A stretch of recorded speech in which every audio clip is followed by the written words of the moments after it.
guess the first thing I was going to ask you was, I saw you didn't play a lot your first 2 years here. What was it like last year to go from that to becoming a record setter at a school with a lot of really good goalies in their past? It's not an easy place, I would think, to set a goalie record here. Well, it was a big change, Mm-hmm. definitely for sure. It seemed like my first 2 years, it was just having Brian and Nate, who were both undoubtedly one of the better goalkeepers than I am. Oh, yeah. Just watching them go out and do their thing, and then, junior year comes around, and I'm the most senior goalie on the team. Yeah. I'm the oldest one there, and it's like, okay, well, now time to do my part. And so, I just tried to do my best, and Coach Chris Custer, definitely helped us out with really intense training sessions. So Yeah. practices were definitely more harder than the games. I was curious too. I know in the past St. Lawrence has always had pretty good defensive players too. How much of a help is the unit you have in front of you as far as goodness. shots you get per game and stuff like that? It's tremendously helpful. Yeah. It's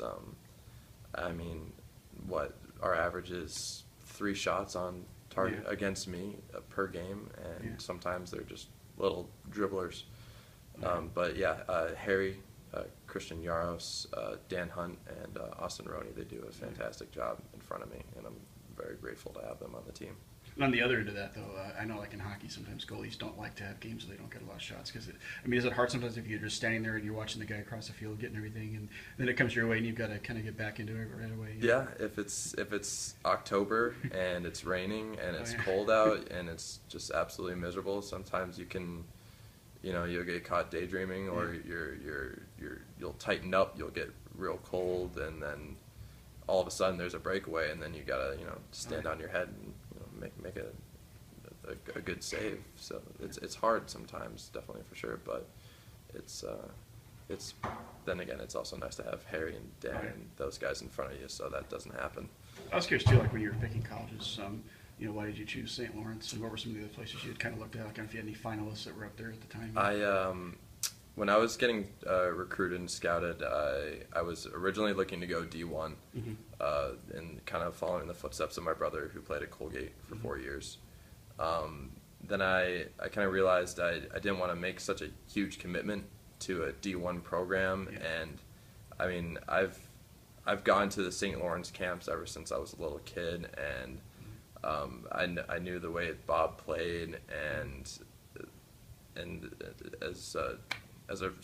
it's a real contrast because Bob plays real possession, like real good soccer. Yeah.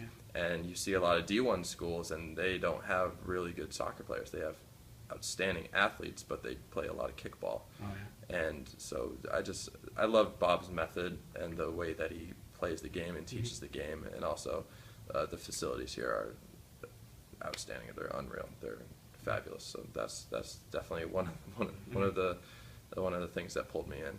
And I was curious too with last year. How special was it? Did you get to be here when the 1999 team came back to get inducted and get to meet those guys? It was. Yeah.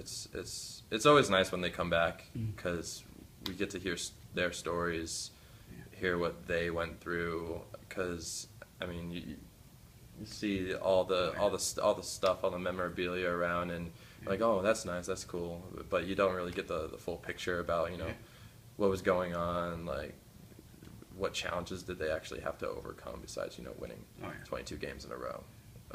But it's always nice when they come around, and hopefully that we get to do that again this year. Yeah, I was going to ask you too, how much motivation is it to try to maybe have a class 15 years from now want to meet you guys, kind of thing, Yeah.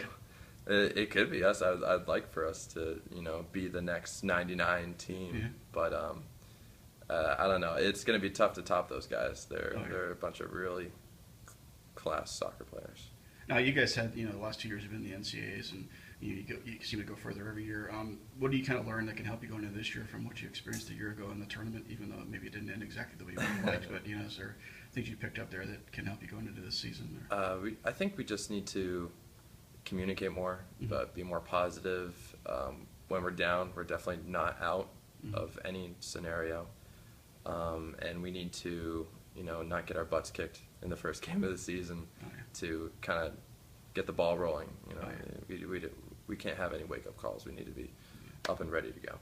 I guess one of the last things I asked about was just your composure and personality and stuff. One thing I noticed that impressed me at the game last year when you guys lost in Massachusetts was, you're out there running around the field playing with your dog. Do you think here's the goal, you just gave up a witty goal you did there, that was your fault. But I mean, you seem like you put the game behind you pretty quick enough and didn't dwell on it too much. Is that something that's good, and especially for your position, to have that kind of attitude? Yeah, growing up, I mean, I started playing as a permanent goalkeeper when I was 10 years old, and I would always get upset after a game if I let in a goal that probably wasn't worthy of being the game-winning goal. But on the rides home, my dad would always tell me, as a goalkeeper, you need to have the world's shortest memory, and so I mean that's what I did.